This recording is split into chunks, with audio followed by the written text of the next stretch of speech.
मेरे प्रिय छात्राओं, मैं महेश झा, व्याकरण विषयक सहायक प्राध्यापक, कीर्ति नारायण कामाख्या संस्कृत महाविद्यालय, महरैल, मधुबनी, आप सबों के लिए घर पर ही अध्ययन हेतु वैयाकरण सिद्धांत कौमुदी प्रथम भाग में हलंत पुल्लिंग प्रकरणस्थ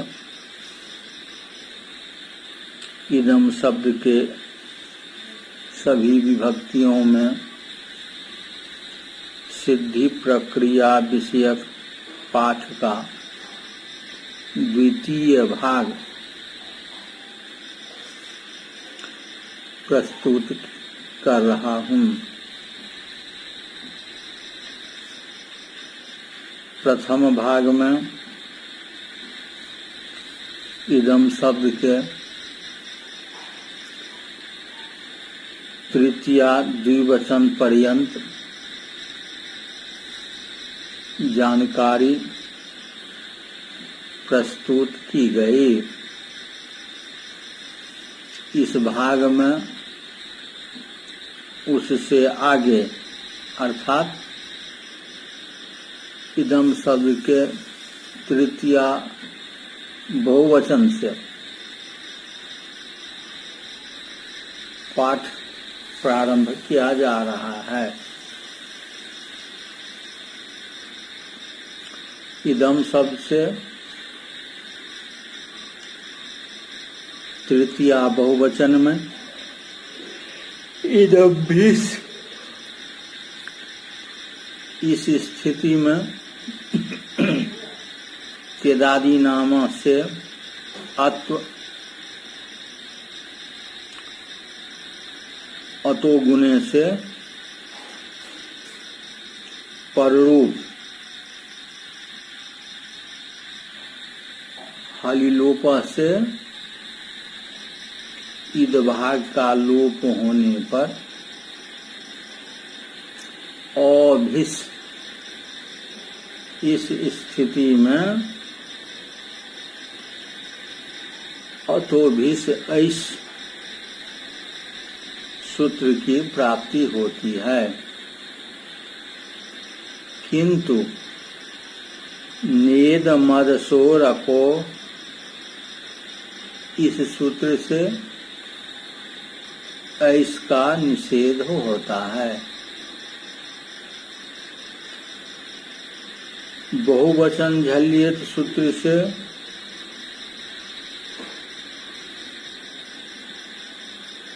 आकार को एकार श को रुत्व विसर्ग होने से ए भी प्रयोग सिद्ध होता है। चतुर्थी एक वचन में इदम शब्द से ङे विभक्ति, इस स्थिति में केदादी नाम से अत्व अतो गुणे से पररूप होने पर ईद ङे, इस स्थिति में नित्यत्वात् सर्वनामना अस्मै, इस सूत्र की प्रवृत्ति होती है। इस सूत्र से ञे को अस्मै आदेश होता है। उसके बाद हलिलोपः, इस सूत्र से इद भाग का लोप होता है। लोप होने के पश्चात अस्मै प्रयोग सिद्ध होता है। चतुर्थी द्विवचन में आभ्याम प्रयोग तृतीया द्विवचन सदृश ही होगा। चतुर्थी बहुवचन में इदम भ्यस, इस स्थिति में त्यदादि नाम से अत्व, अतो गुणे से पररूप और हलिलोपा से ईद भाग का लोप होता है। उसके बाद बहुवचने झल्येत, इस सूत्र की प्रवृत्ति होती है।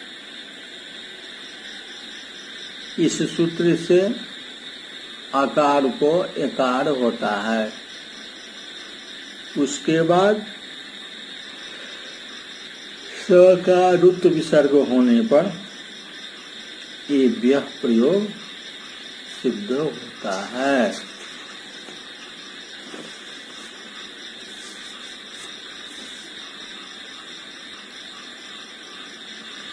पंचमी एक वचन में इदम सबसे नसी, इस स्थिति में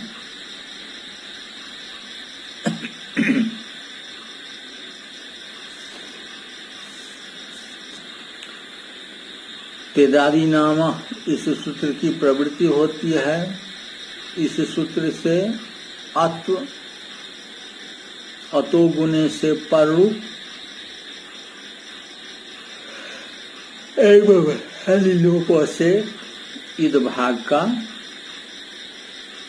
लोप होता है। उसके बाद नसिन्यो स्मात् स्मिनौ, इस सूत्र की प्रवृत्ति होती है। इस सूत्र से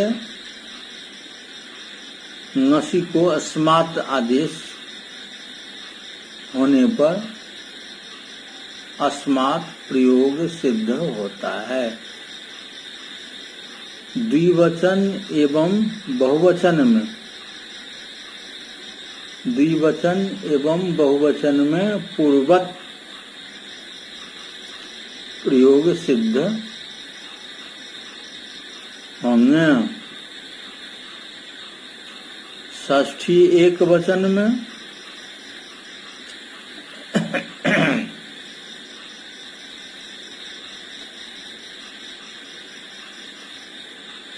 षष्ठी एक वचन में नस विभक्ति, इदम नस, इस स्थिति में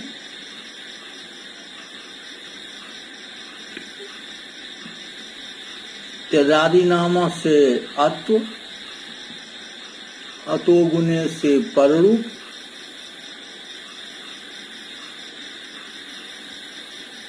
उसके बाद टा नसी नसा मिनात्स्या, इस सूत्र की प्रवृत्ति होती है। इस सूत्र से नस को स्या आदेश होता है। उसके बाद हलिलोप से ईद भाग का लोप होता है। लोप होने के पश्चात अस्य यह रूप निष्पन्न होता है।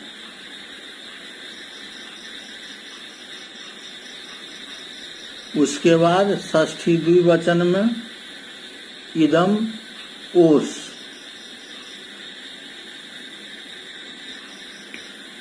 इदम ओस, इस स्थिति में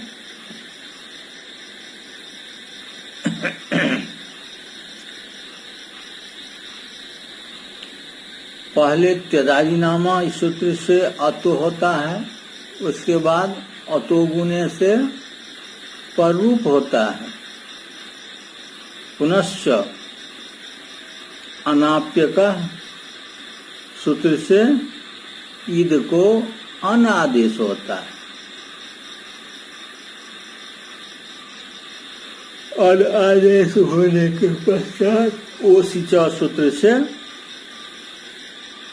आकार को एकार आदेश होता है। आकार को एकार आदेश होने के बाद एचोयवायाव इस सूत्र की प्रवृत्ति होती है।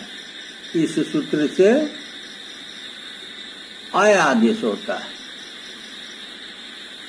उसके बाद सकार को रुत विसर्ग होता है, जिससे अनयो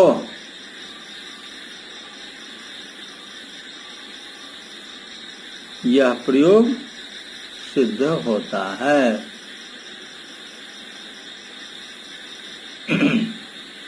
षष्ठी बहुवचन में इदम आम, इस स्थिति में त्यदादि नामों से अतो,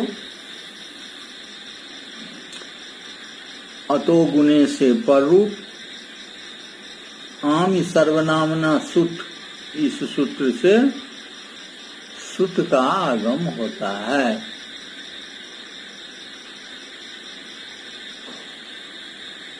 सुट का आगम होने के बाद हलिलोपा सूत्र की प्रवृत्ति होती है।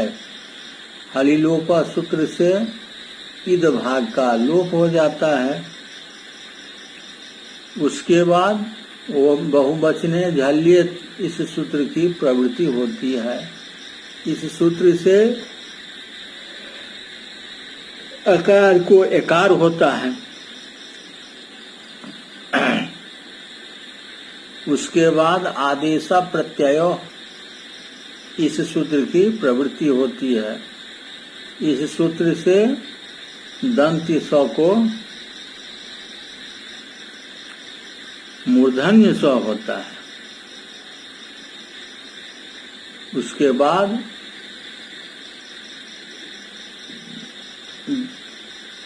बाद यह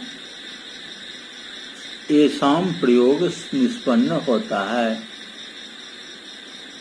सप्तमी एक वचन में इदम नी, इस स्थिति में त्यदादि नामों से अत्व, अतो गुणे से पररूप,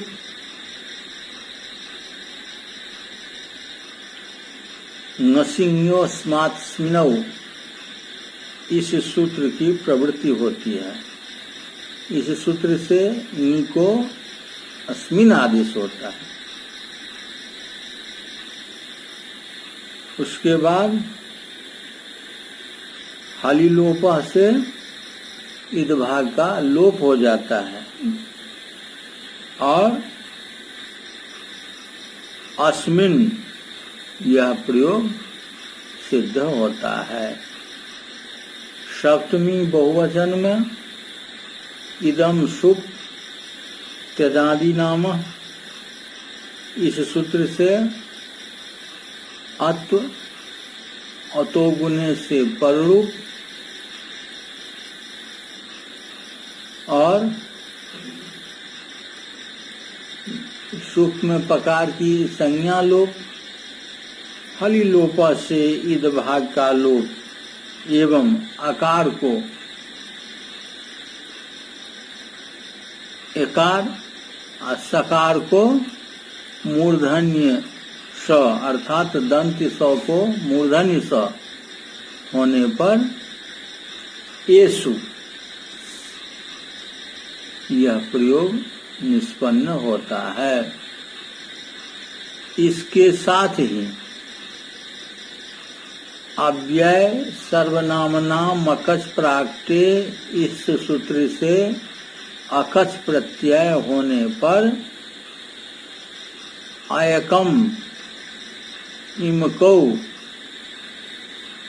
इमके इत्यादि प्रयोग सिद्ध होते हैं।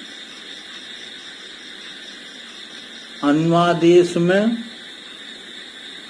द्वितीयाटोस्वेन, इस सूत्र से द्वितीया टा एवं ओस विभक्ति के पौर में रहने पर इदम शब्द एवं एतद शब्द को एन आदेश होता है। इस प्रकार एनम, एनौ, एनान, एनेन, एनयो ये रूप निष्पन्न होते हैं। इस प्रकार इदम शब्द के सभी विभक्तियों में रूपों की सिद्धि होती है। इस प्रकार इदम शब्द के सभी विभक्तियों में सिद्धि प्रक्रिया विषयक पाठ दो भागों में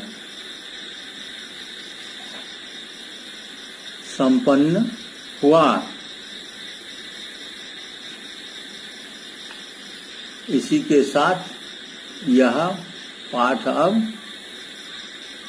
संपन्न होता है। धन्यवाद।